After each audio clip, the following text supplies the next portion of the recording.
Yeah, I do. What I is do. it? You're gonna I'm make a me 3. guess. No, Oh, I'm a 3-2. okay.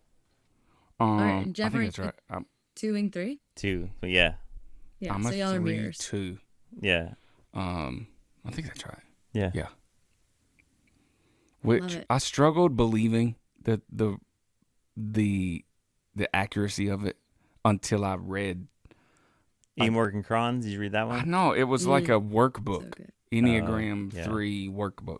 Okay. Tyler Like, Zock? maybe my wife bought it for me, and I went through the whole thing, and I was like, "Dang it, Yeah. this thing is wildly Accurate. Punishingly accurate. Yeah, it was all about like your deep desire to photobomb Jesus. That may be the best way to put it. Photobomb Jesus. That's Yeah, so it's funny. like you have Jesus. He's definitely in the picture, Yeah. but so are you. Yeah. And I had just had this existential moment in Japan on a trip. We went to the suicide forest. We were coming out. The clouds parted, and there's Mount Fuji. And I'm standing off looking at it, and I'm seeing, I don't know, a couple dozen of people from our group that are all taking pictures at the base of Mount Fuji. Mm-hmm. And they're all like taking turns because they all want to be in the picture. And I have this moment like where I'm thinking in my head, what on earth makes me look at Mount Fuji and says, you know what would make this better? If I was in the bottom of the picture. This is a beautiful Profound. view. Yeah. What made me think, what's missing is because my grandfather traveled the world, like he was all over, and you can go look at his old picture books, and they're just pictures of the places. He's not in any of them. Mm-hmm. Yeah. He's not in any picture through the whole album. He's in nothing, and you like realize it's because he's taking the picture. Like they were filmed, like he couldn't be in them, Right. Yeah. And then I read that book, and I was like, oh, I'm the idiot who's in the bottom of the picture. Indeed. Living out like my whole life like that. So yeah, that's me. That's 3. so funny. I guess, is that accurate for 3? Like you're kind of an expert. Is that 3s have that issue or have to walk that path? Yeah, that they want to be elevated. They want to be seen. They want to be important, significant, all of those things. Yeah. And there is this thing with identity in 3s that they really struggle with because they're called chameleons. So whoever they're in front of, they can become. And so they're left with this thought of, okay, well, who am I really? If maybe they like me, but I just showed them like their personality. So do they even really like me? And so it's this need to be something. I want to be Mount Fuji, Fiji to the people. I want to be that. I want to inspire awe to others, which is not a bad thing. You just have to be aware of it, you know? Yeah. Yeah. And you are what? I'm a 2, wing 3. 2 wing 3. We twins on that. Both of you are Yeah. 2 wing 3. So We're- explain that to me. What's your problem? What's your problem? Pride. No, I'm pride. Okay. So, no, like pride, and I would say shame. Yeah. Shame shows up big time. Shame is also 3. Why? Shame is also Why? for 3. Why pride? Yeah. Because we will do anything for anyone, but not without expectations or without resentment if we don't feel like it's reciprocated. So I'll give you a perfect example. Okay. I just gave so knowing I'm a 2, I'm knowing my motivations, and I have to make sure that I do not do things out of those motivations. So I threw my mom a surprise birthday party. My 2-ness was so happy to do it. I loved it. It was wonderful. I love my mom so much. And then I thought, I wish someone would do this for me. That's true right there. That's the 2. The wing 3, my wing 3 also said, and I need to make sure she knows that I did this and my sisters don't get credit for it too. Like, So it's like So- that is the perfect combo. That is So like the m- narrative. my world is like, I can't hear somebody doing something and not go help. Like, so if my wife Rachel's doing dishes and I'm on the couch, like I hear dishes, I go, I clearly got to, like, I have to get up and go help. It's almost like you hear her say, "Hey, why are you not helping me with the dishes?" But she would never say that. But she never she says wouldn't. that. But that's what we hear. Yeah. Right? Like that's Okay. like it's almost like we hear this ask that isn't there. Yeah. Because guilt. There's a lot of guilt then with that for you guys. No? Yes, but I would think it's pride. I think it's pride. Yeah. Like Okay. Because you want to be seen doing it. Yeah, like when you're how could unhealthy. they do this without me? Or I don't know. It's like Do you see me doing it? Mm-hmm. And Hello, I'm if you doing see this me doing thing. it, you should reciprocate with some sort of affection, love, or like, hey, I see you. Mm-hmm. So you feel the need to get up and do the dishes because it's an opportunity to be seen doing it. Sure. Not out of the guilt of, oh, she's mad because I'm not doing it. Yeah, more out of the I hope this elicits an action on her end. Okay. Yeah, Kind of it's the reciprocal on it. Like I do all this stuff around the house or whatever, and I have like a written to-do list, like visibly, and I have like my to-do list, and then I have my husband's that I'm like, please, if you can please do these things. And if he doesn't do his in the urgency, I'm like, I feel totally resentful. Because I'm like, I am doing all of these things. And he's like, I literally didn't ask you to do a single one of those. Like, he's like, I didn't. Yeah. You're overwhelmed. And that's why you're not but, like, rewarded for them because he didn't ask you to do them. Mm-hmm. But you still want a reward. From his Am I perspective. hearing that right? And he's like, hello, I'm over here making money. What do you mean? You need me to move a mattress? Yeah. Yeah. Sure, I'll move a mattress at some point, but right now I need to make sure we can afford this house. Yeah. Okay. And so it's like if that paints the So picture of a 2 and a 3. how do the Enneagrams link up to like other things like the 5 love languages? They don't. They don't at all. Mm-mm. There's no correlation between 2s are predominantly more whatever. No, there's no like science behind that. So like I can have a theory. Do y'all hear my dryer? Yeah, it's great. I'm sorry. Well done, Ainsley. Good job, girl. Look at her multitask. I want to give you your flowers right now in front of everyone. Yeah, and I hope that somebody does Killing it as a laundry mom. for her one day. Killing it as a mom. Yes, a retweet. Okay, sorry. I was like stopping my sentence because I figured I'd have to repeat it. No, but anybody listening just went and checked their laundry. Yeah, there you go. Your clothes are dry. Okay, what was I saying? The You have love a languages, the theory on the love language connection to the Enneagram. So I'm sure people have theories. I could guess that acts of service could be important to a certain type, or quality time could be important to another type, but there's no like actual science or research behind it. What about like Myers-Briggs or Working Genius? Is there links? I mean, because I think personality types are personality types. Like, so when I like take those, they all kind of speak to one another in some way. Like a lot of them are like, hey, strengths, you're a great communicator, and whatever your ideation and wonder and and like Working Genius, they're all feels to be like a similar thread, but I don't know that the Enneagram pulls that thread or even links it. So the Enneagram is deeper than those, right? So like those just tell me what I'm good at and what I'm bad at. Yeah. And I really usually already know those things. But the Enneagram talks about the why behind the action. So yes, I'm a good communicator, but why?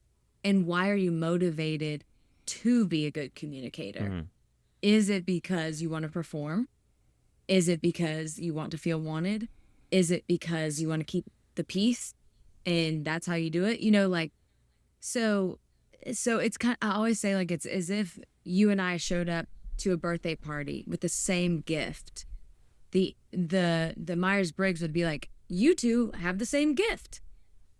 And the Enneagram would be like, but why do you have the same gift? And why, what does it mean to each of you? And that's probably different. You probably have a different motivation for bringing the gift. So it just goes a little bit deeper. Yeah. And what the response to the gift will mean to each of you differently. Yeah. Like if they go, oh my gosh, thank you so much. You brought this gift. Oh my gosh. And other people maybe don't want to be seen and that bothers them. Well, if it doesn't happen, it bothers other people. Yeah. And okay. Yeah, I was real late on the adoption of anything Enneagram. I was like, this is witchcraft. Not really. I just like common thought. Yeah, I was just like, okay. So you're saying it's just like the other one I took on Facebook. I'm a lion bear. Yeah. Of course it is. Of course I am. Bear. Right. You know? Right. And then it's like it kept getting closer and closer into my circle. Like it was ancillary, and there's these people here, and somebody was talking about the Enneagram. At first, I thought it was a diet. You know, like gluten free. I'm Enneagram 3, and I was like, I'm sure you are. I'm eating Skittles, buddy. Yeah. So calm down, Mr. Gluten Free. And then I was like, okay, it's like this or these other ones. Yeah. And then when Ashley, where she works, they do it, and she's like, you're taking this. Yeah. And I was like, okay, she is. Is she a 1? What's the one that's? Yeah, let's see. She is order and like I think she's a 1. Yeah, because her and Rachel are the same. They're both 1s. Yeah. Both of our wives are 1s. She's a 1. I think 1. Would it be a 1-wing 9? Mm-hmm. Yeah. A 9 or a 2. I think she's a 1-wing Or 9. both. Yeah. You can use both Because of we your didn't wings. share anything. Yeah. So Rachel's a 1-wing too. Yeah. Oh, wow. Yeah, it's fun. Yeah. She likes to get stuff done. She loves to get stuff done. She's efficient and effective, and like we're doing it. Yeah, I love that. So. And Ashley's that way too. Yeah, that's why they're friends. Yeah. That's why they like each other. They're friends because we're friends. Yeah. But I have a lot of other friends, and she's not friends with their wives. I have other friends that she's like, nah, I'm good. No, we The ain't reason even hanging they're out. friends, though, is because the oneness tells them they have to be. Yeah. Like we see this amazing Yeah. quality in the other one. Yeah. I mean, so let's go back to the witchcraft statement because there. Well, hold is- on a second. Okay, go finish that. Then we can get to Everybody listening, this is Ainsley. that. Yeah. Ainsley. Ainsley B. Ainsley. Ainsley. Ainsley. Ainsley. Like the You difference know what? of pan and pain. Ain. Okay.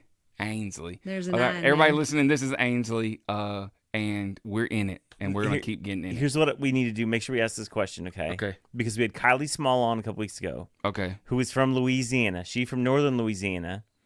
And you remember what from she calls her South grandparents? She Mhm. called her grandparents Honey and was it Big Big Pop. Big Pop. What do you call your grandparents, Ainsley? I have And if it's a Louisiana thing. no. I get okay. I have Is she making it up? Is this not honest? Because I feel No. like you know pretty quickly. I know. Well, Like, I'm thinking of my What do you kid. call your grandparents? I don't know if I no. can say it out loud.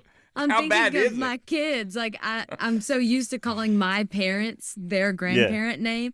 So I'm like, Okay. no, those. I was like in my head, I was like, wait, no, those aren't my grandparents. Those are my kids' grandparents. Those are my parents. Okay. Yeah. Anyway, All right, valid. I have a grandmother and a papa, and a Glennie and Papa Frank, and then my kids. But my kids call my parents.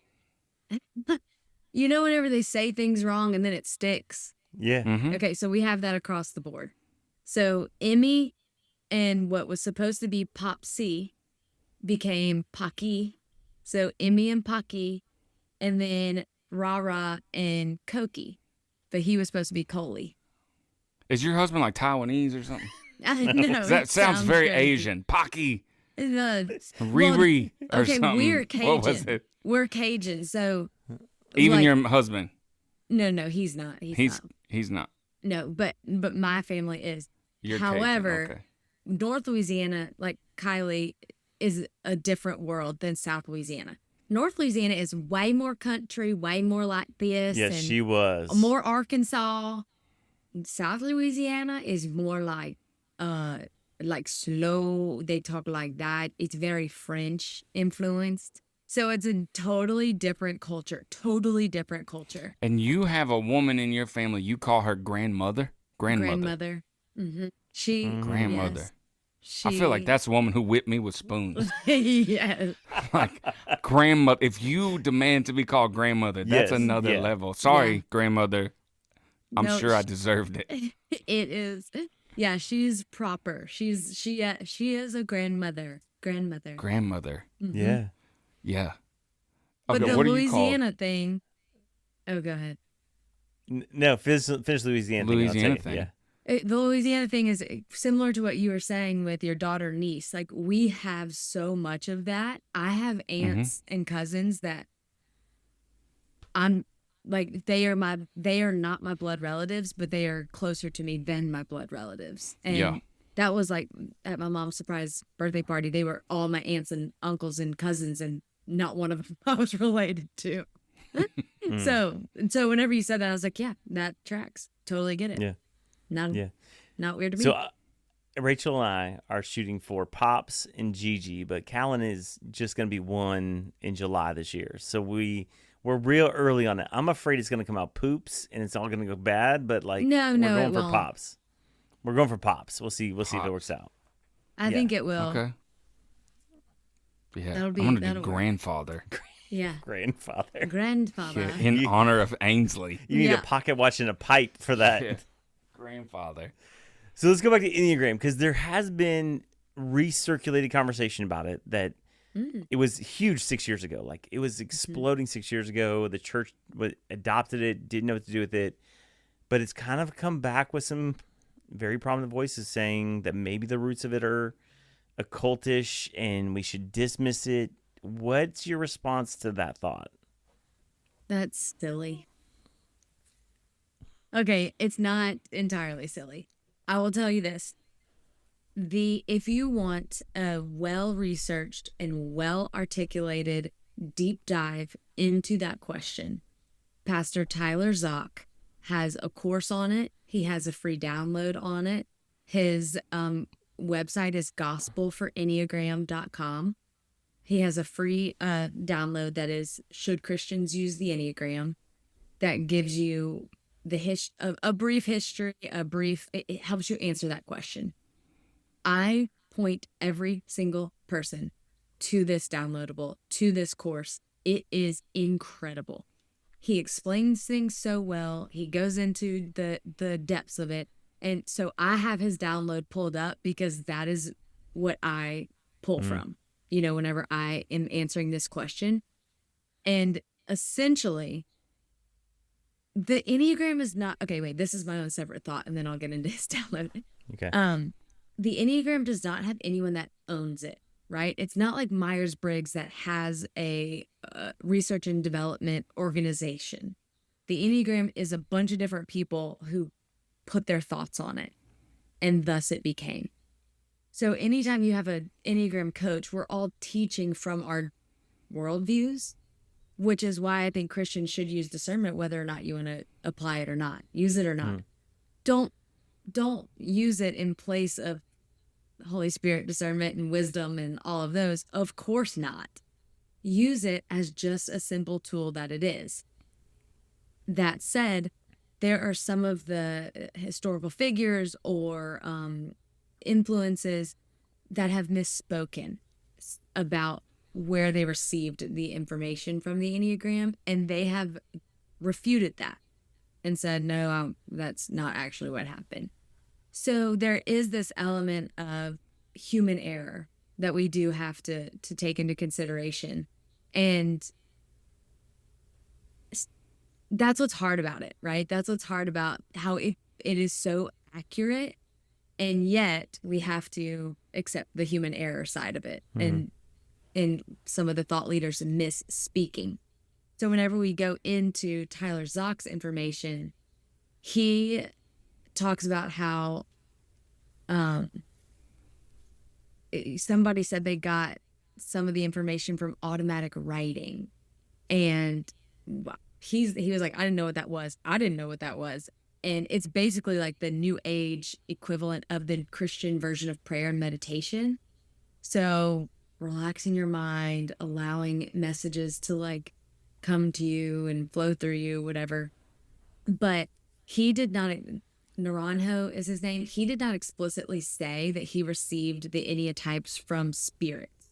And that's what everyone thinks. Everyone thinks that, oh, he got it from demonic spirits. Not accurate. He did not say that. He could have meant just meditative writing, but his previous comment about it and just the fuzziness of it was problematic. Like he for sure misspoke. And so we do have to take that into consideration. Yeah. But that doesn't mean that he did not receive a lot of other information from previous teachers, and that is where we get most of our information from. Does that make sense? Yeah. Yeah. A couple weeks ago, we were There's some talking, nuance. and Yeah. Jeff, you made the statement about all truth being God's truth. Right. Dr. Lisa Long taught me that. Okay, so how would that play into some of these conversations in your mind? So I think I have to, again, use discernment, as Ainsley said. Let Holy Spirit discern some things in me. Like, and you talked about when you read the Enneagram stuff, and I read the Enneagram stuff. Like, it just felt so true that it was hard for me to go like, okay, the source of this is probably evil if it seems to be in the design of how God built me. Like, so before I knew the Enneagram, which was what was great about the Enneagram is it gave me a lot of language, because like before I knew the Enneagram, I'd recognize the pride issue. I would preach and it would be great, and I wanted to celebrate it and be good and be like, look at me. And so I came up with this expression. No lie, this is the expression I use to this day. After somebody says good sermon, I'll look at them and go, well, I hope it helped. I've been saying that for 20 years before I knew about the Enneagram. And then the Enneagram's like, guess what? You're a helper. And I was like, that's stupid. Like because in my heart of hearts, at the truest point of me, I want to help people when I communicate, when I teach, when I preach, whatever. So it just became this like revelation of like, yeah, I was like looking in a mirror. So this all truth is God's truth. I had to go like, okay, so I don't know the exact source of the Enneagram, but what I know is it looked like a mirror to me, and it looked right back at my soul of the design of God in me. When I discovered the Enneagram, it was the first time I felt like I could take a breath and say, oh, God, that's what you meant to do when you made me. Like you made me this way for this purpose, for this way to be and exist. And wow, like I actually for the first time feel fearfully and wonderfully made. Because prior to learning about the Enneagram, I was like, who am I? Is this good? Is this bad? Like, I hate these things about myself. Do they serve any purpose? How do I get them out of me? Just like this desire to be wanted. Like, so I was dating I dated a guy who heavily influenced some of my work. And I remember sitting in a car before we were dating. We were just friends. And I remember saying, I just want to be wanted in a relationship. Like, that's what I want in a relationship, is to be wanted. And then he ended up making millions of dollars off of just that phrase. But that being said, that is the root of the Enneagram, of my Enneagram, is to be wanted. So whenever I said that out loud and then learned about the Enneagram a year later, I was like, oh my gosh, Lord, that's nuts. So it's just interesting how. So, yeah. happens. So now you've shifted seasons a little bit. We talked a couple times over the years, and you've become a mom, whatever, and you've moved into a different ministry season. You've quit doing the Wild Confidence podcast, and in this helper in you, how have you found space and place for that as all these other things have shifted and changed? Ugh. I have certainly struggled with that. I do feel like a lot of my efforts right now are being focused on the nonprofit that has helped our family whenever my son had his open heart surgery and got his heart congenital heart defect diagnosis. So I do feel like that is where my focus is right now. And I never ever wanted to be a stay-at-home wife or mom. I always wanted to work. I didn't even know if I ever wanted to have kids at one point. So now that I'm in the position that I'm in, which is essentially like my husband needs us to let him focus on his role right now, because he just made this huge promotion. Like he has made it, quote unquote, in his career. Mm-hmm. And so now it's like his season and I'm in the supportive role. So my spotlight is not as shiny as it used to be. And so I'm trying to every day think this is my season of ministry, and I'm learning a lot in it. I'm learning a lot in praying over folded clothes and attempting to make meals with balanced, nutrition and like fueling our bodies well, which may not sound as heavy. It may sound like I'm making it heavier than it needs to be, but I do think that with the intention that I'm having, it is serving my family and my heart to be like, no, this little stuff really does matter.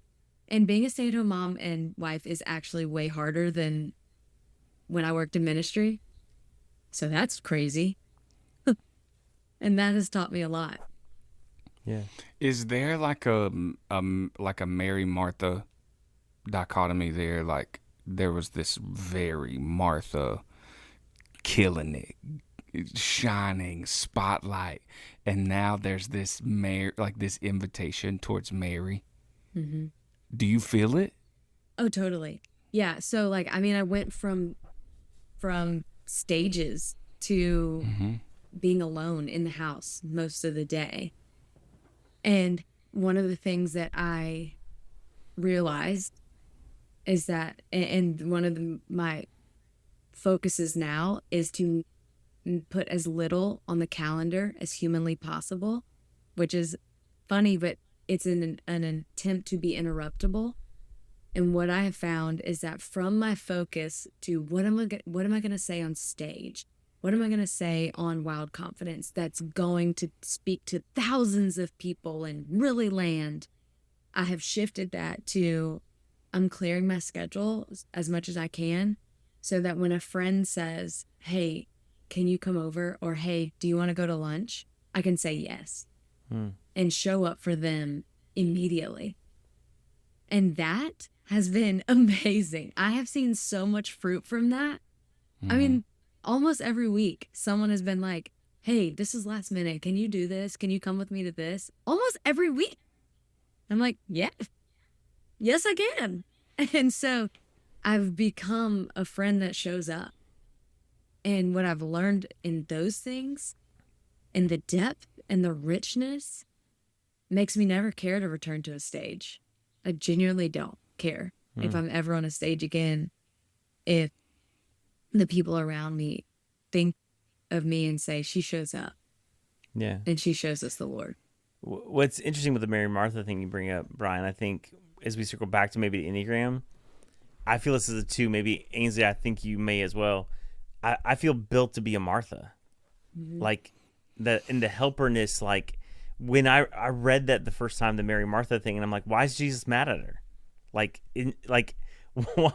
what's he upset about? Like, I feel like that's what I'd have been doing. I've been like, hey, we got to get the food ready. I'm going to help. I'm going to clear. Like, Host. But I think, yeah. So there's this, like, in the building of who we are, but I think the story is Jesus pointing out there's seasons for that. Yeah.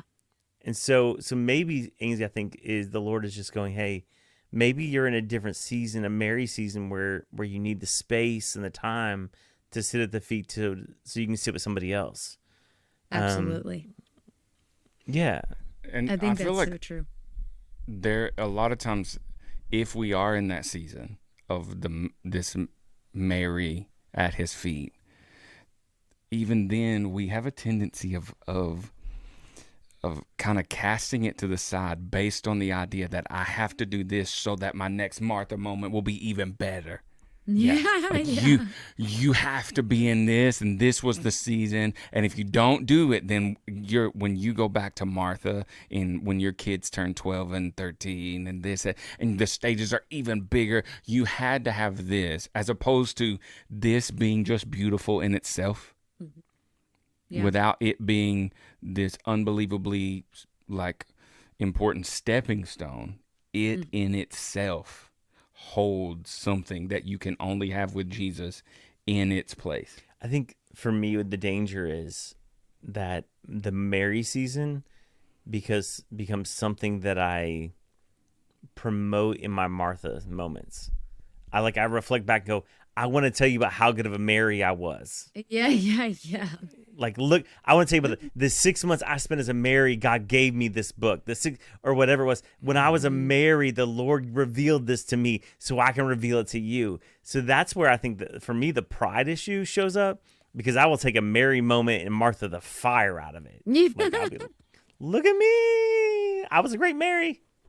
That is so funny, because I do feel like that is sort of what's happening.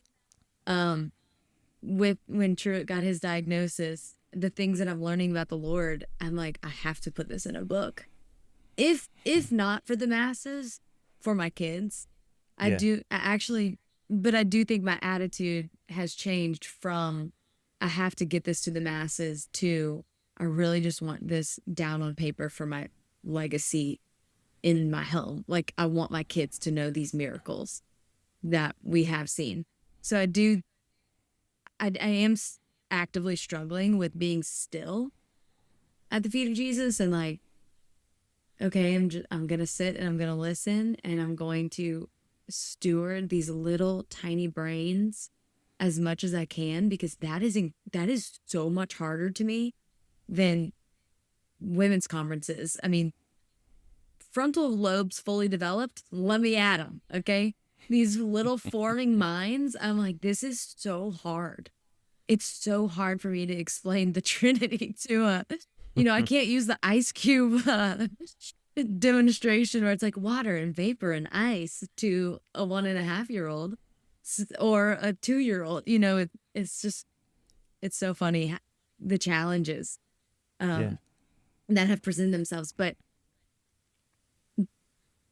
I do want to chronicle the miracles. I do. Yeah. So I'm kind of in that space of like trying to be in between the two, because it still is a Martha thing to have to do the laundry, do the dishes, do all this stuff. Like, Of course. I am still doing and going and moving. But the heart disposition and the quote unquote spotlight, like I talked about, which I ain't afraid of, is just totally different. And my heart is totally different from before having Truett, even. Yeah. A lot has changed. I think I try to make sense of the moments I'm living in as if I can explain them developmentally. Okay, so this is why I'm in this place of invisibility where the world has no clue who I am. And everything I say is only important when someone else repeats it. Yeah. Right? Yeah. And someone else runs with something that I said, and then I'm like, okay. And I'm trying to make sense of it developmentally. This is what God's trying to develop me with, as opposed to just the idea that my season with Him right now is for His joy, not to develop me. It's just He likes me. There is a joy that He has in me and Him, and it has nothing to do with my development. Yeah. It's just for His joy. Yeah. That's and crazy. I'm wrestling with that, not running to what this is developing in me and why He's doing this, because I do so many things with my kid, and his development has nothing to do with it. I just want to take him on the greenway and go fishing. Yeah. Right. And I'm not there to develop him. And maybe it does have a developmental thing to spend time with your father and this and this and this. But if he were to get in the truck and say, Dad, developmentally, what is the purpose? I would be like, man, you're missing it, bud. Yeah. This is for my joy, because you'll never be 14 again. Yeah, we had Father's Day last Sunday, and our kids are now my stepson is dating Brian's niece is 18. He's going to college in the fall. Very far away. The next, thank God. And I'm very supportive. The next one up is 19. We have a 22-year-old and a 22-year-old at Belmont, and then my oldest lives in Illinois. And we were talking about like Father's Day, I said I don't. And Rachel was like, "What would you want for Father's Day?" I was like, "I don't want anything, right? I don't need anything. I got enough shoes. I got too many clothes. I got more books than I'll ever read." I go, but there's not many more Sundays where we all sit at the table, or even most of us sit at the table. And so to me, that was the joy and the reward. There was no premonition of I'm going to give some big eloquent speech about being a follower of Jesus. It was just like, hey, we're at the table eating grilled chicken and corn on the cob on a Sunday, and there aren't many of these left. Yeah. So I'm gonna sit in the moment. Yeah. That's actually it's a perfect way to one of the things that I have been focusing on and learning in the next book that I'm hoping to write is all about us being God's borrowed breath, and how like that's all we are, is he breathed life into us and we're just borrowing his breath. So how are we going to use it? Yeah. How are we speaking to the people around us? How are we just the act of breath, right? Like in existing and the inhale and the exhale of it all. And whenever my daughter was 48 hours from death because she had pneumonia, and we just took her into the hospital, and they were like, she needs oxygen immediately, all this stuff. And then a year later, Truett was on a ventilator for open heart surgery, like someone else's lungs. This machine was breathing for him. And I just kind of thought, and I've lost 10 people in the last 10 years that I've loved or cherished. And the entire idea of intentionality with the people around us and how we can be God's borrowed breath with our teeny tiny amount of time here is what I'm thinking of. And I'm thinking of, how am I using my breath to speak to my children? How am I using my breath to influence anything for anybody? Like, I don't know, all of those things matter now to me, when before I was just going too fast to stop and think about the fragility of it all, and the fragility of us, of me. Yeah. And I don't know. I watched a respiratory therapist thing that I think my mother-in-law sent me. But it was this respiratory therapist talking about we're addicted to breathing. Interesting. And yeah, it was like about we're addicted to breathing, but not in a healthy way, because like the healthier a person is, their respiratory rate changes. And a lot of times that we're addicted to breathing, and because we love it so much, we shallow breathe. Because we want to hurry and get the next breath. But that, like, really healthy people are not breathing so shallow. They like breathing deeper and slower. They breathe deeper, which you actually don't need as many breaths per minute as you think you do. But you're just so addicted to like shallow breathing. Interesting. Right? You hurry and want the next breath, and that we are prone to addiction to what feels good and feels quick, and we can do this. And then when I think she sent it to me, and I read, and I spent the rest of the day trying to breathe deep, right? And how conscious you have to be. And from even like when you go to a therapist, if you're in the middle of a panic attack, one of the things, the first thing they say is take a really deep breath. Slow down Right. your breathing. When the yeah. doctor's trying to listen to your lungs, they put that cold thing on your back, and they're like, take 2 deep breaths, because there was something they couldn't hear in you when you were breathing shallow. Yeah.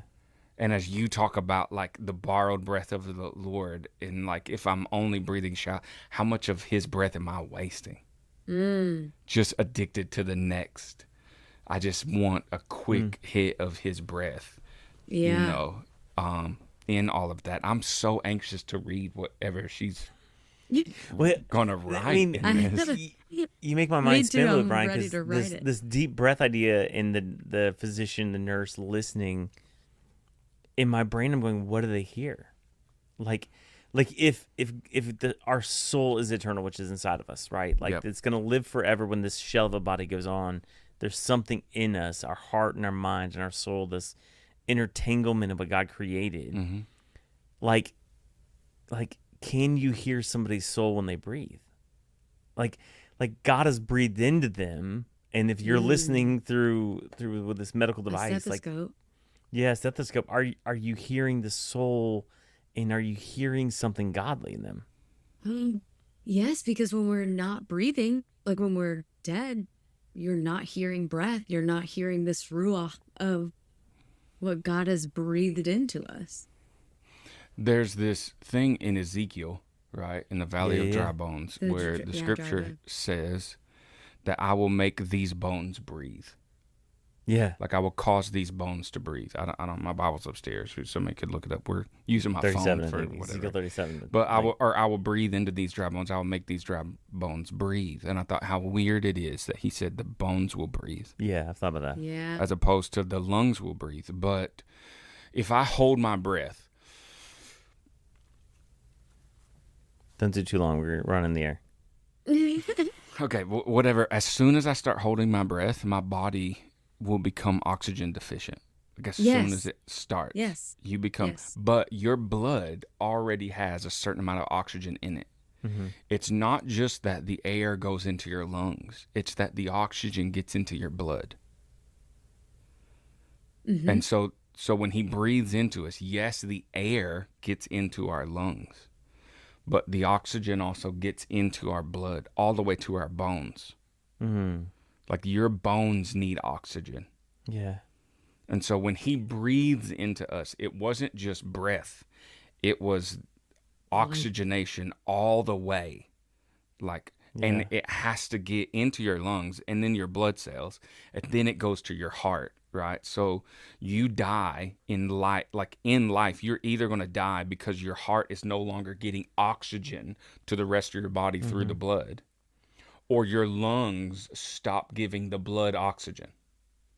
So either you're not getting oxygen to the blood, or you're breathing, but your heart is no longer getting oxygen-rich blood to the rest of the body. Mm-hmm. But either way, when you look at Ezekiel and he's like, I'm going to make these dry bones breathe. These bones will breathe. They get to this point in that chapter where they are this fully developed creature that has everything but breath. Yeah. They have the muscles, they have the ligaments, they have all of the stuff, but they look formed, but they're not breathing. Yeah. And like there was a camp that I went to several weeks ago and preached this camp, and Ezekiel 37 was their theme, which is such a Pentecostal theme for It is. For teen camp. Right. Teen camp. Yeah. not identity. No, You're right. no, not Nothing purpose. like that. Not purpose. Not the love of God or No. Dry bones will breathe. Ezekiel 37. But I thought, there is this possibility that you can have like the entire look of the living, but not the breath of the living. Yeah. Like that you have the look. The only difference is that you're not breathing. And having had a million different jobs in my life, one of those being a tech on a cardiothoracic vascular unit, where I got a chance to do CPR a lot on people who had been out of heart surgery and were coding.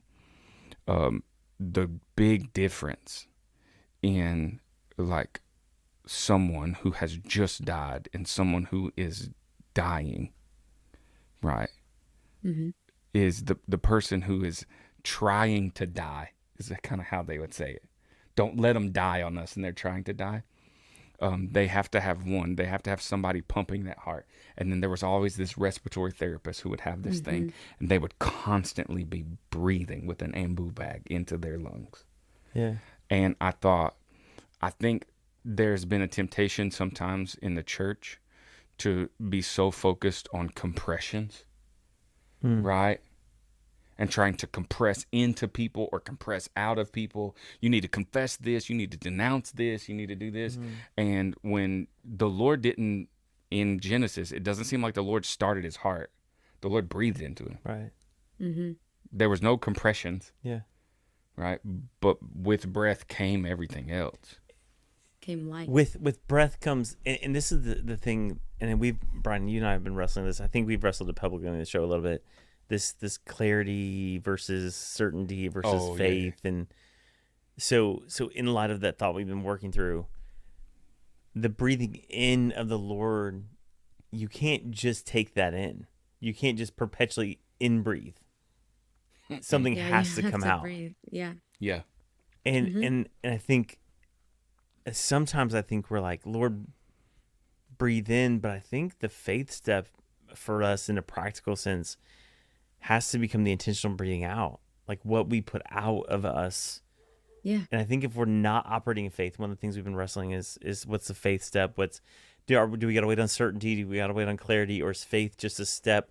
And without knowing either one, the breathing out is the faith step, because we can't just keep breathing in. Yeah. What are we doing with this borrowed breath that we have been given? How are we exhaling? How are we? Yeah. What are we doing? Even with, what are we doing with it every day? Yeah. Every moment. Are we cussing the people out on the road? Yeah. Which, guilty, sure. But just a thought. She's a Cajun. It's okay. My windows aren't rolled down. Exactly. It's not offensive unless your windows are rolled down. But what I'm wondering is, and this is where we've been walking, and Ainsley, I think it fits where the season you're in, is we keep asking God to breathe in for maybe the certainty or the clarity, right? And and the breathing out is the faith step. It's the season of going like, I don't know what it is, but if I don't breathe out, I eventually die.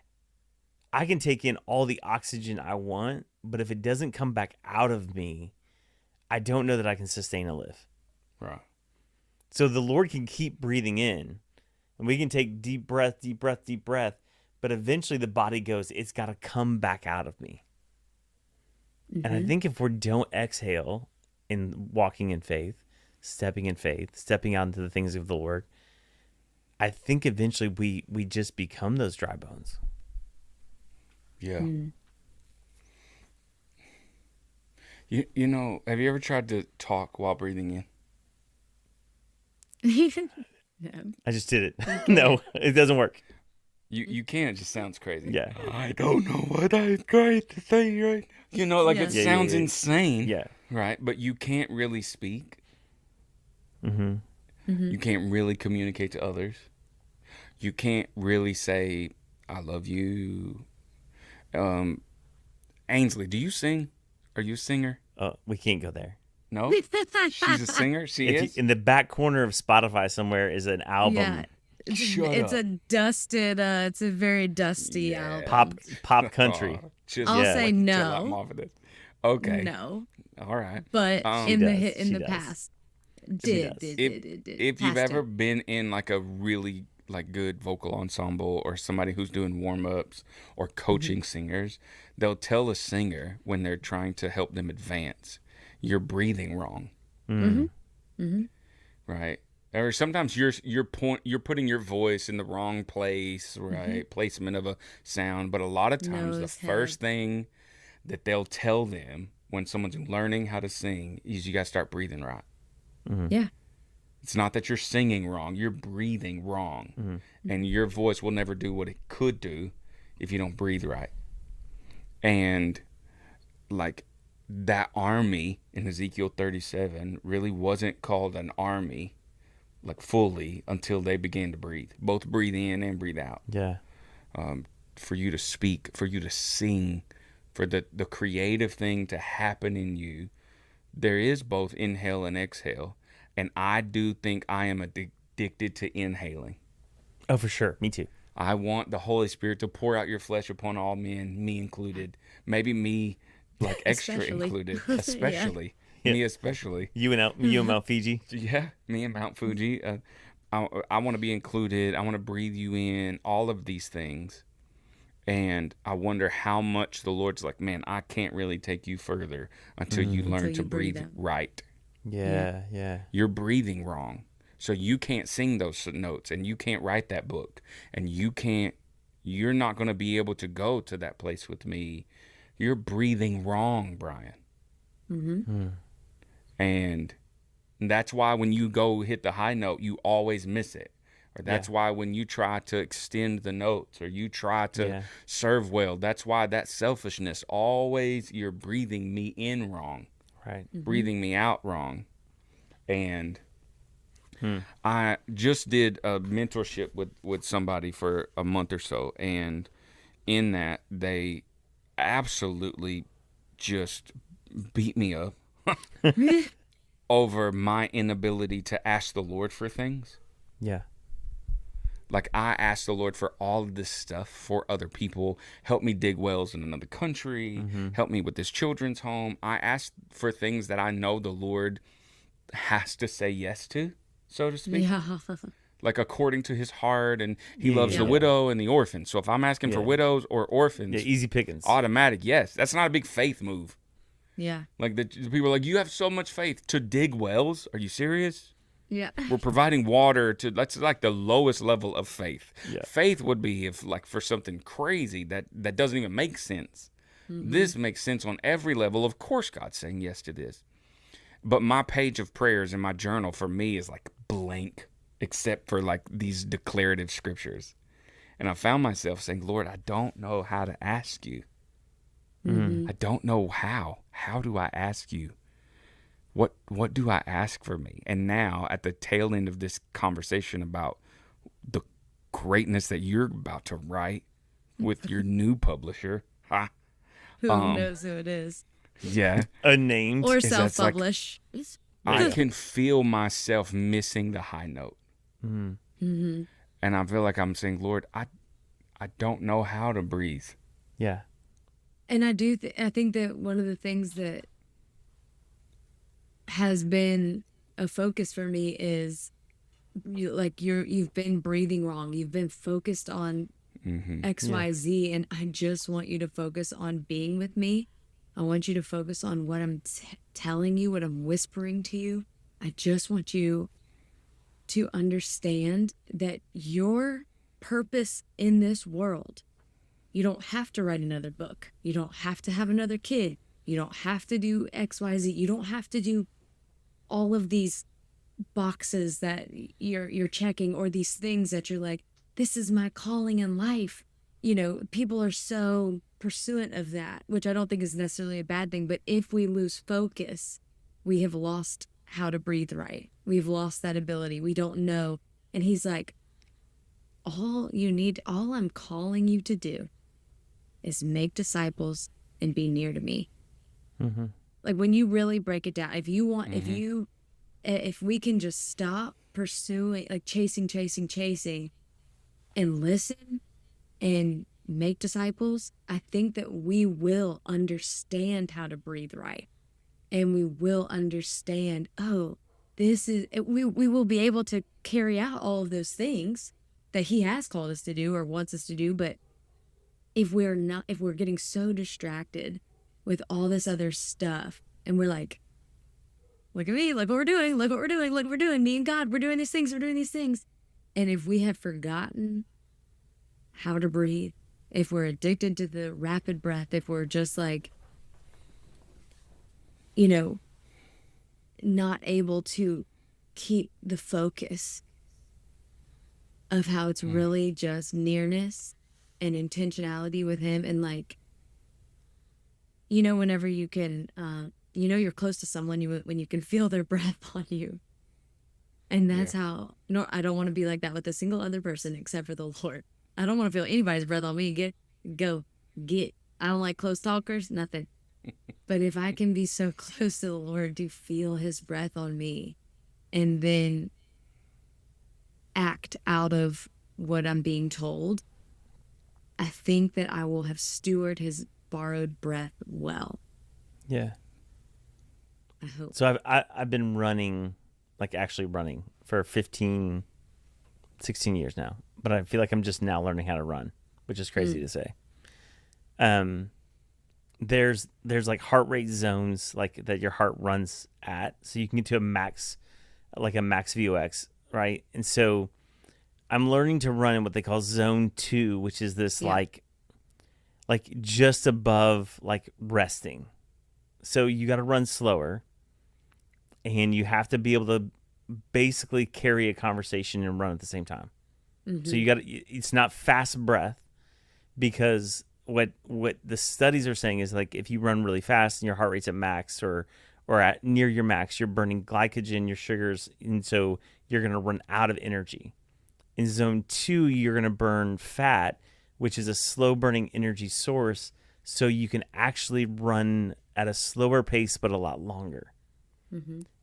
And so I think sometimes in ministry and life, we run at max early on. Yeah. And we can't sustain because we're out of breath. Yep. And I think in this like inhale, exhale conversation we somehow got to that it's not stopping. It's running at a slower pace so that we got the sustained breath and energy to keep going. I mean, I think for you and I, we've done ministry. Ainsley, you've done ministry a long time. We have moments where we sprint, and I think that's necessary sometimes.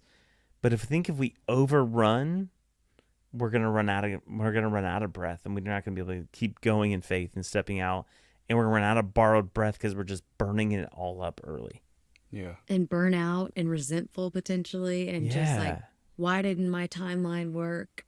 And the Lord's like, because you weren't on mine, you weren't listening to me, you weren't listening to my coaching along the way. And that zone 2 is the best for your heart. And heart has been top of mind since I had Truett. That's been a huge focus in our home, and heart health. So, I mean, whenever I'm thinking of this breath and the heart and like all of these things, it's just so macro and micro. Like, I have so many thoughts about all of this stuff as it relates to faith, but in the most simple thought of being God's borrowed breath,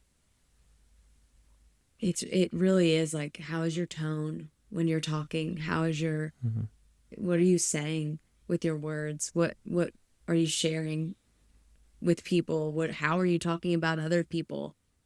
And is it a reflection of the Lord? And is it showing them who he is? Because I think it's easy to get caught up in outside, like when you're not actively in ministry every single day, you're not really thinking about how you're talking, or are you speaking life over people? Because you're just not in that vernacular is not going around. But whenever I'm thinking about Connor at the coffee shop, I know a little bit about him because I've stopped and paid attention to my words with him. And can I encourage him if I'm going to see him every morning? Is there a way that I can breathe life into him in his mundane day in and day out, and that kind of stuff? I don't know. There's so much in Scripture, it feels like, that requires breath. It says if you believe, if you have faith, so you can have faith, you can have belief.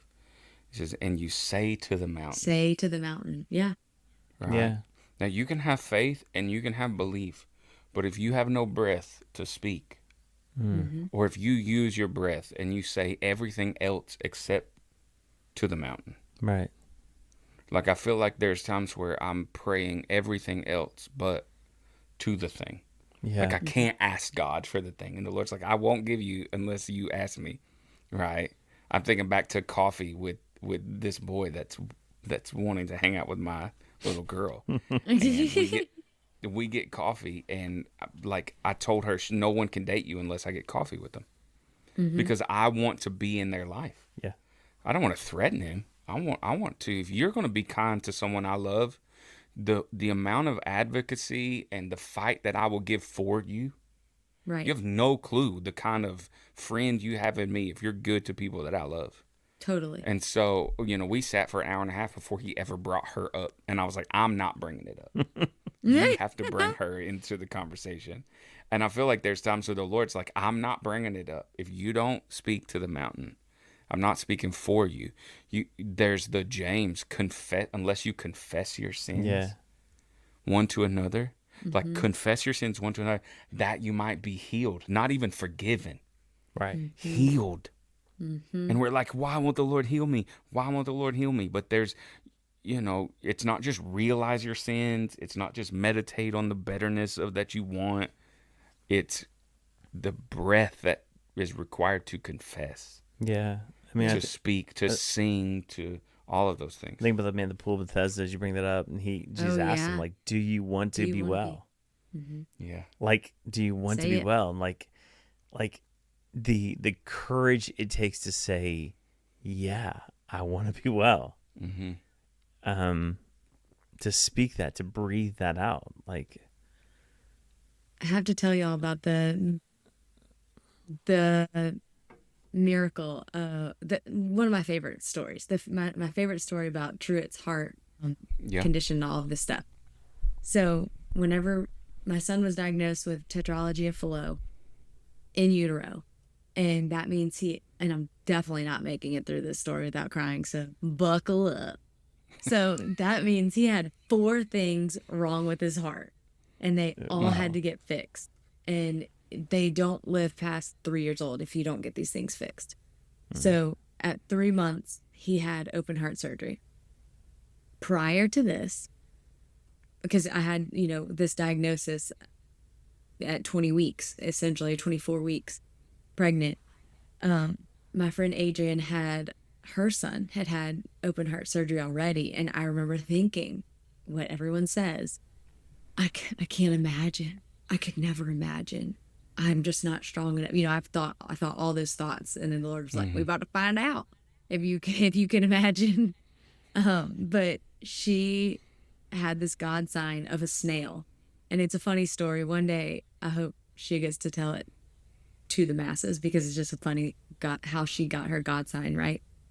And I was like, I want a God sign. Like, Lord, I want a reminder every day. Like, I need a reminder because what the hell is going on, Yeah. with this heart stuff. And so I didn't know. I was like, I don't know what it can be though. Like, what should I ask for?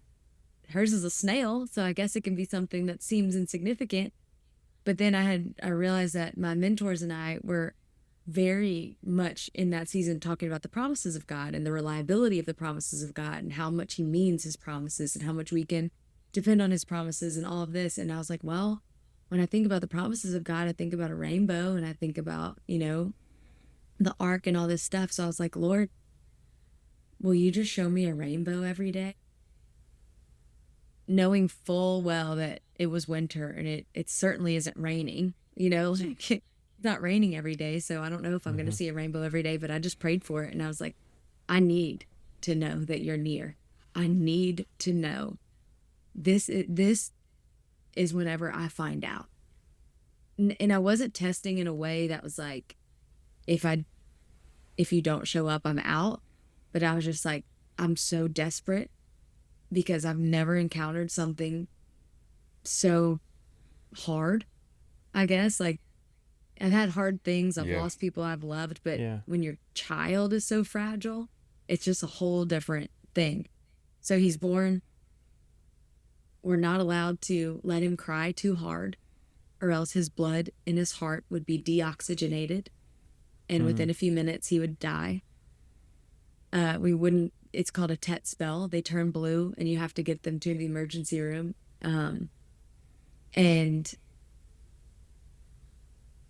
so that is a whole, breath conversation too. But since when I started praying about rainbows, every single day I saw a rainbow somewhere. Somebody would send me a rainbow because it wasn't just me praying about it. I told everyone. And I was like, guys, I'm praying for a rainbow every single day. This is how I know. I mean, I've told my Instagram, like I was very, hey, this is what I'm praying for. And I've been very open about currently I'm praying for healing from obsessive compulsive disorder that came out of the heart stuff and yada, yada, yada. But the rainbow happened every single day whenever I was praying throughout his surgery, prior to his surgery, throughout his surgery, after his surgery.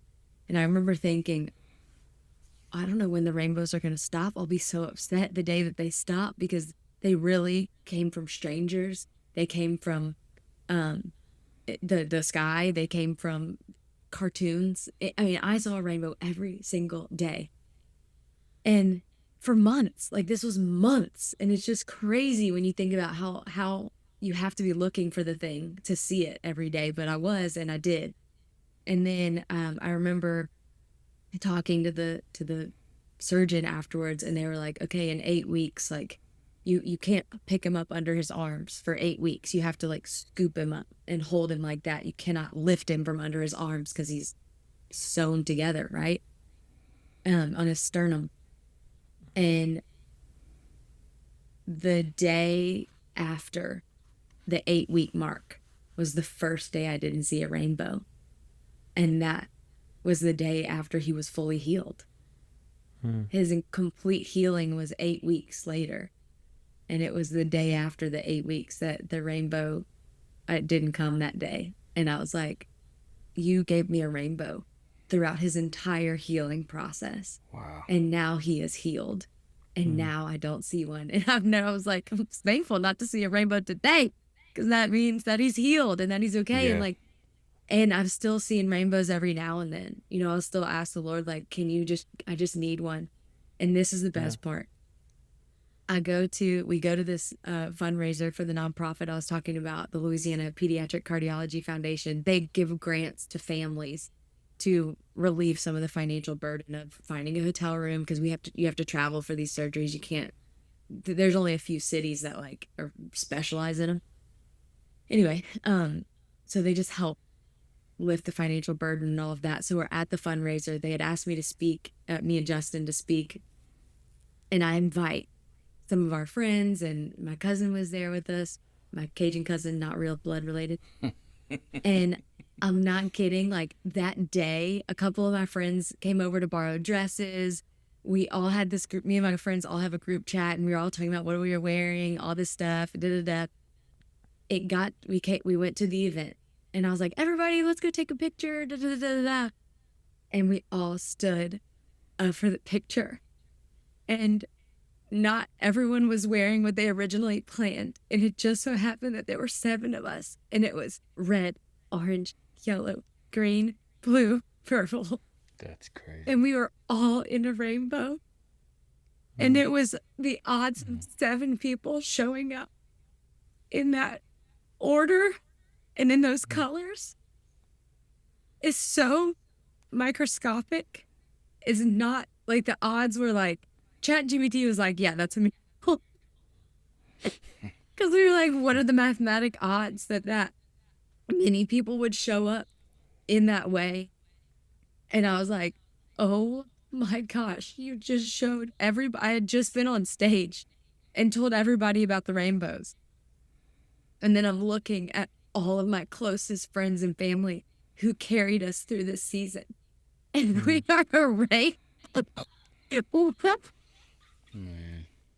And that was just absolutely insane. And I was just like, I have to tell everybody because are you kidding me? Like God is such a girl dad because he planned all of our outfits to coordinate with his miracle. Yeah. So I think about that That's just all the time. not to mention for them, for those people to be the embodiment of that. to Yeah. be a part of Like, it. not only did I give you rainbows every day, but like Sarah and Vanessa, like I'm making up names, but I'm I like, know. this is your. I also These are gave the you all people. these people too, Right. because I knew a rainbow on the TV or in your text message wasn't enough. Yeah. Mm-hmm. These were, and and they saw the these were miracle. always be present, Yeah. right? And the craziest thing, That's that was one of the that was for sure the craziest thing. But even prior to me asking for the rainbows, all of those people in the picture had made me a care basket, to go to the hospital with face mask and cozy socks and all of those. And this was prior to me asking for the rainbows, okay? Before I even prayed about it. My friend sent me a screenshot of my other friend who had her son had the heart surgery. She texted and said, I really just feel like this basket has to have every color of the rainbow in it. Wow. So she had already, like, Yeah. not even knowing, she got a word about rainbows. She didn't even know that the rainbow would be significant. And she had the idea to make the basket something was every color of the rainbow. Well, I mean, I reflect on the scripture. I think it's in the Gospels. Jesus said, he knows our needs before we even ask. Yes, exactly. And I think sometimes he knows the need before we know to ask. Yep. Like he's already aware. And maybe to bring full circle to Brian's statement, all the things we're going to talk about, maybe he's just waiting on us to ask. Mm-hmm. It's not that our ask is not even a surprise to him. I think that's where I have to get. Like, it's not like, surprise, Lord, here's what I need. Yeah. He's like, no, I already know if you would just ask. Right. That's what made me think of it when Brian said, ask the thing. I was like, oh, you have to know about the rainbows. So Because Truist doing better. He's doing What's great. He will have to have a couple more procedures and surgeries later in life. But as of right now, the facts is that he is a healthy, happy kid. My brain still sees him as a post-op fragile teeny baby. Yeah. So I'm trying to rewire my brain. But the fact is that he is happy and healthy and wild and crazy and perfect. And Goldie is too. So for Ainsley, Justin, Goldie, and Truett now, what's the ask? What are you asking now, or what do you need to ask of the Lord in this season? Well, for me, for Ainsley, I do need my brain to be fixed. Mm-hmm. I'm in an intensive OCD therapy because when you are told your child can't get sick prior or post surgery and they can't cry too hard, you suddenly have this assumption of control, that I can control germs and that I can control XYZ. So me and the Lord are working through that right now. But for our family as a whole, I think we are asking the Lord to, I don't know why the word, like, infuse our home with the Ruach, the breath of God, so that anyone who comes into it, we've only been here maybe a month and we've already had like 3 parties. So we're big host people, right? The two wing threes called the host. I want people to feel anointed when they walk in. I've anointed this whole house. I want people to receive that breath of God, like whenever they just are here. So that's the overarching thing. Yeah. Yeah. I know that sound, Brian. There's thoughts. Yeah, wheels are turning. No, I think back to like before Acts 2, before the baptism of the Holy Spirit, and there's this moment post resurrection where Jesus is with the disciples in the room, and it says that he breathes on them. Yeah. Right. Right. And I have far too long asked for what happens in Acts 2 in the upper room The fire. without asking for what happened in like I think it's John 20. the like that. It was much more private room. Yeah. Mm-hmm. It wasn't the 120. It was more like the 12 or the 11. Yeah. Right. When he breathes on them. And I think my mind just goes to that place, that not for the empowerment, right? Not the thing so that I can go preach Joel chapter 3, what's never been preached before. Not that. And so I'm saying, okay, one, Lord, I want that thing. I definitely want that thing. I also think, like, even Ainsley, even you, like, we are so aware to ask for a rainbow when our child is about, like, this circumstance. Mm-hmm. And now the rainbow is stopped, or the rainbow is less necessary daily. Mm-hmm. I don't want to say that it stopped, because it never stops. Yeah. But is there another itineration or an evolution of, okay, what am I supposed to ask for next? Mm. And I'm like sitting here thinking, God, what would you want me to ask for? Like, I don't need a rainbow, but is there something that you're just wishing I would ask you for? Because I love when my kids ask for some things. Now, sometimes I want to, choke them. Yeah. But because they're nothing but asking. Right. Right. But then Yeah. there are times where when they ask for something, and I love that they ask this. Mm-hmm.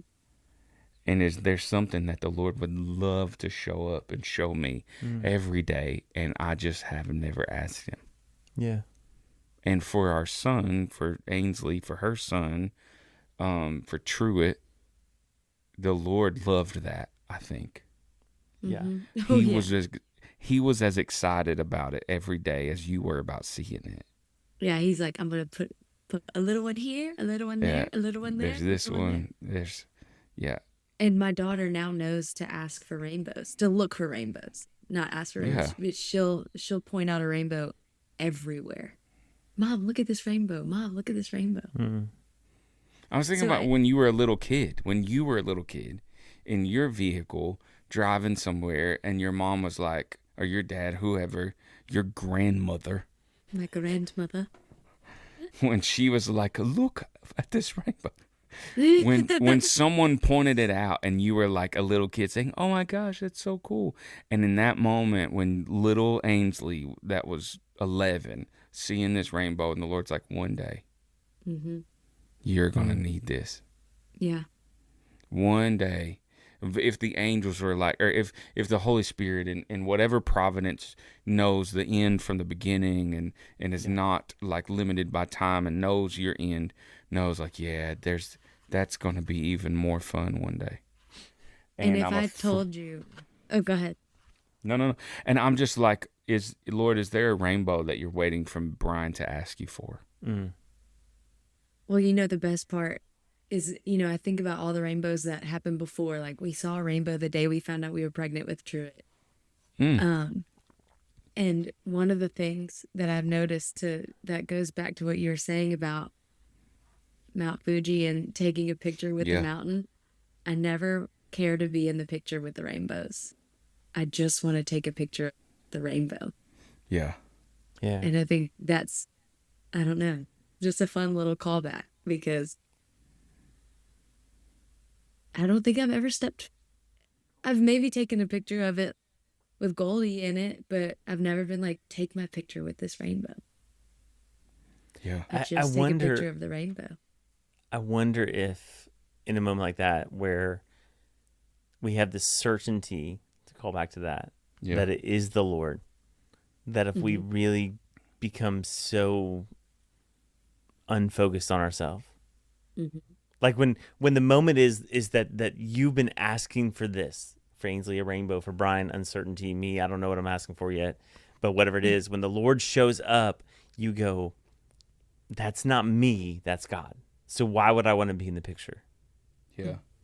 Yeah. And I think sometimes when we the Mount Fuji's, like, we want to be in the picture because we want it to be about us, and what maybe our heart's cry really is, if we really peel back the layers, and we even go back to Enneagram types and whatever, is that we need to get to a place of going, like, it can't be about me and it has to be about God, completely about God, and I just get to be a participant in it.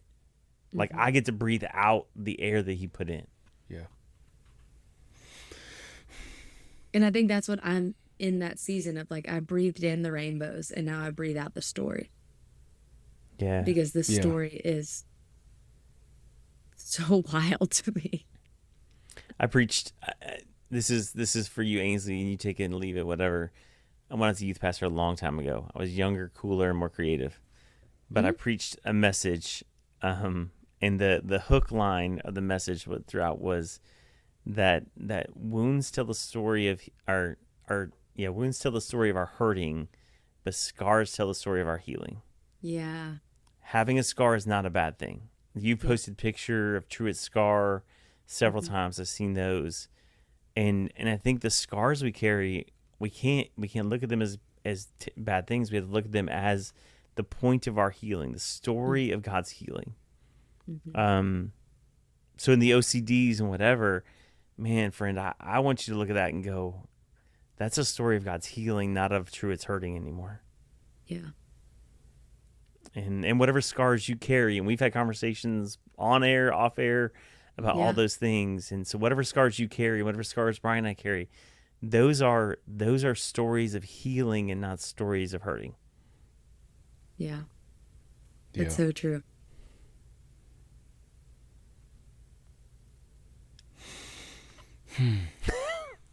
Man, I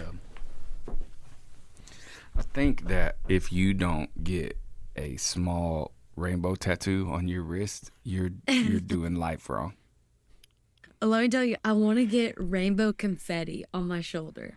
Okay, Tattoo. so whatever. That's my That feels Shoulder, very shoulder. Cajun Louisiana right there. That feels right. Whatever. Or like I want it. What I really want is, yes, shoulder, but I also want, because writing, right? You like have your hand on the desk, like when you're typing. I want rainbow confetti right there, too. Yeah. I don't know. Yeah. I like But I can't find a good tattoo artist around here. The last one made me cry, so TBD. I can send you a contact. I know there's a Christian guy that's done a bunch of art for people I know. In Louisiana? And no. But he does travel. Okay. You get a group of people that all want work, and he comes to, like, he'll come and do stuff for, like, you can get like 5 or 6 people. He'll come, stay, and do some work. I want it. He kind of travels. What's his? I can't remember right off the top of my head. We'll find it and get it to you. God's Canvas or something is his. I can't remember. So I want to ask you this question. And I want to ask you this question, but I also want to tell you. I want to tell you the story. It's not long, and I know we want to give you time to be interruptible for whatever this afternoon has for you. There was this girl. We were out in the bush in Zambia, and there's this girl who had a skin condition all over her hands. She was a nursing student, and she'd have her hands wrapped in bandages so she could see about patients and stuff. But she had this skin conditions and these things that would grow on her hands. And one of the guys, one of like the ministers there in Africa, he said, "Can I pray for you and over your hands?" And she kind of unwrapped the bandages, and you could see these things on her hands. And she goes, I can have them removed, but they always come back.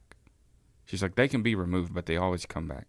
And he looks her dead square in the eye, and he says, "And they always will, because you believe they will." And for as long as you believe they will. I want to encourage and just declare over that cyclical, that mindset, that thing that happened when you were being such a good mom, right? That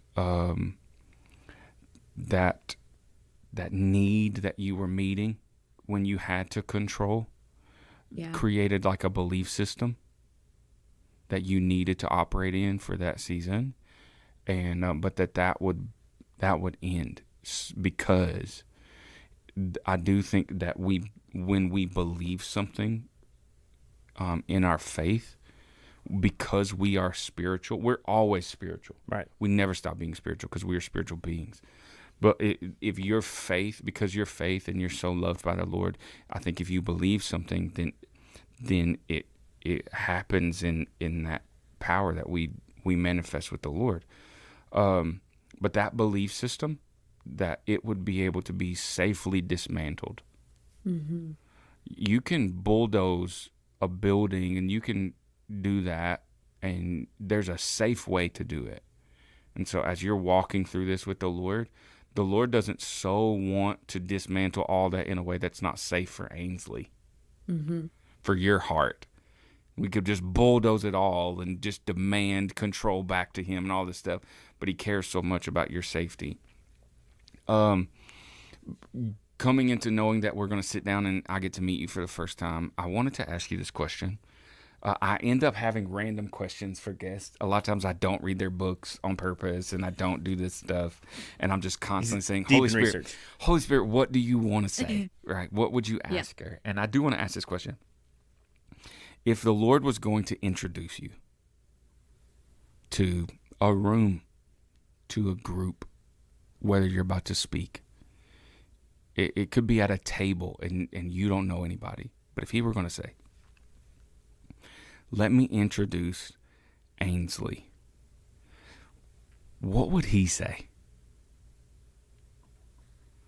That is a great question.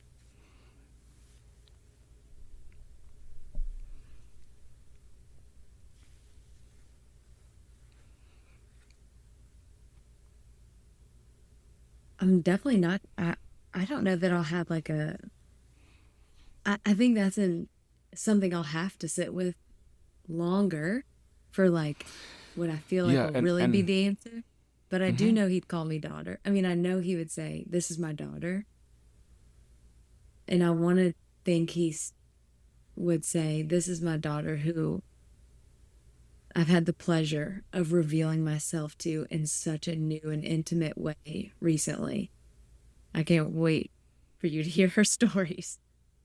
Yeah. You know, because that is my way of communication, is the storytelling. But I think that he has revealed himself to me so differently than ever before with Truett and Goldie, but mainly Truett because of the desperation of it all and losing people that I loved. I think since Jeff and I's last conversation, I've lost a cousin and an uncle and two people I love very much. I think he would say, I've had the pleasure of revealing myself to her in such a different way. I can't wait for you to hear her tell you about it. Yeah. Maybe. I hope that question resonates for a minute, like with you. Certainly will. Because I think if you could hear what he would say, it would so overwhelm you. Yeah. Because you would be like, he thinks about me like that? Right. Like there would be this moment where you'd be like, yo, I'm not that. Was he not there when I was growing up? Like, that's not. And I have this sense like of this invitation for as much as he's revealed about himself and all of these things, for you to see how he sees Ainsley, like, and then with that question, as it becomes to be answered, like, live towards that thing. Mm-hmm. Towards that introduction. Mm-hmm. Yeah. Love that. Yeah. That's a for great sure question. Yeah.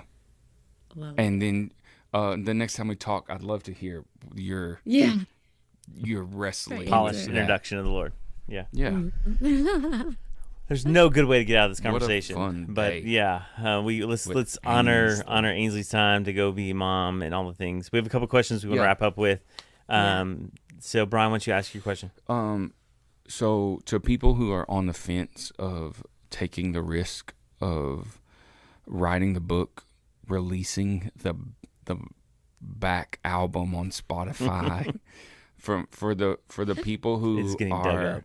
are just not trying because of a lack of courage, fear, what would you say to inspire people to just do the thing, just to do good, just to do it?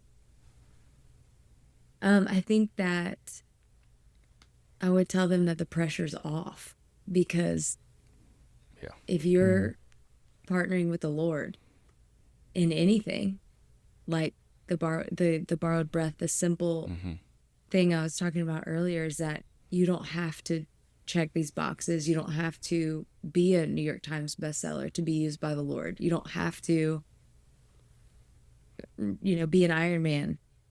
You can just breathe in what the Lord has for you and breathe out a blessing on someone else, and it will be fulfilling. It will be, you will see miracles. And when you feel like the breath has been taken from your lungs, you know the source of who can refill it and send people to refill it, right? Whenever I felt breathless in the hospital, my friends were there. My family was there, breathing life over my son, breathing life over me. I was a shell of a person.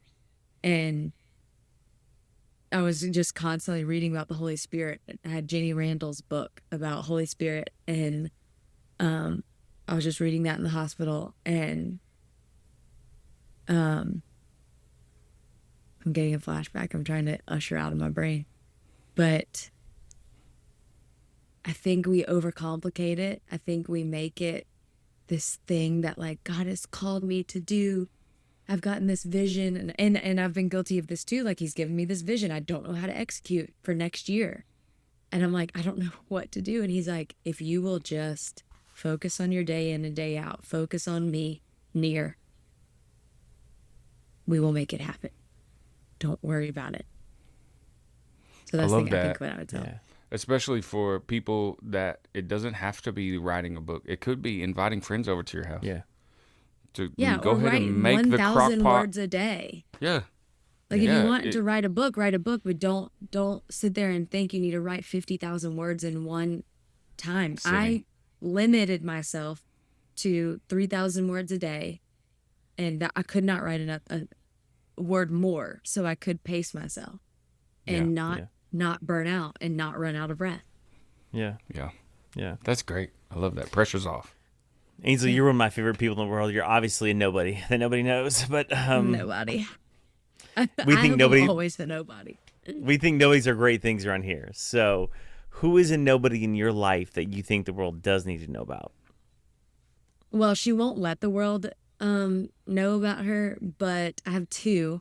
One is my friend Jamie. She does everything for me that is out of my gifting and into hers, administrative stuff, all of that. She's more than anything an amazing friend. She will stay hidden forever, and she's thrilled to be there. And I love that. I love learning from that, because I'm like, showbiz. And she's like, please no. So her for sure. And then my mentor, Mimi Mujeres, she's in California, who's so far from me. And she just reminds me of one of the things that is like echoing my mind all the time is like, who are you partnering with, the Lord, or are you partnering with fear? Because you can't do both at the same time. Yeah, that's good.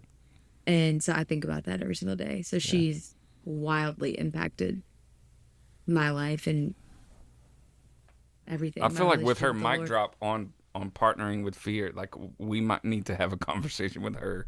Lord. We might need to book When- her on the show. Yeah. You should. Hello, Mimi. Yeah. She's incredibly prophetic. She would do it. Yeah. She Yeah, we'll hook that up. I'll get the Yeah, contact. We'll hook that up.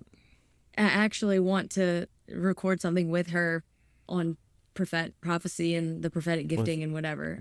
Let's do for my like all audience. 4 of us. We'll get Ainsley and me on the Yes. show. We'll do Oh, that. for sure. Yeah, we'll make that happen. Listen, she would do That'll it. be fun. Text And thread she'll be coming like, up. why did you like tell people about me? Just because she's Yeah. like, I'm happy being hidden, you know? Yeah. And I'm like, well, Yeah. I won't let you be hidden because everything you say is solid Yeah. gold. So I love it. All right. Well, Ainsley, we love having you. I love talking to you. You're one of my favorites. And as we always y'all say, are the best. here with a couple of nobodies, you don't ever have to try to be somebody. Thanks, friend. I love it. Thank you.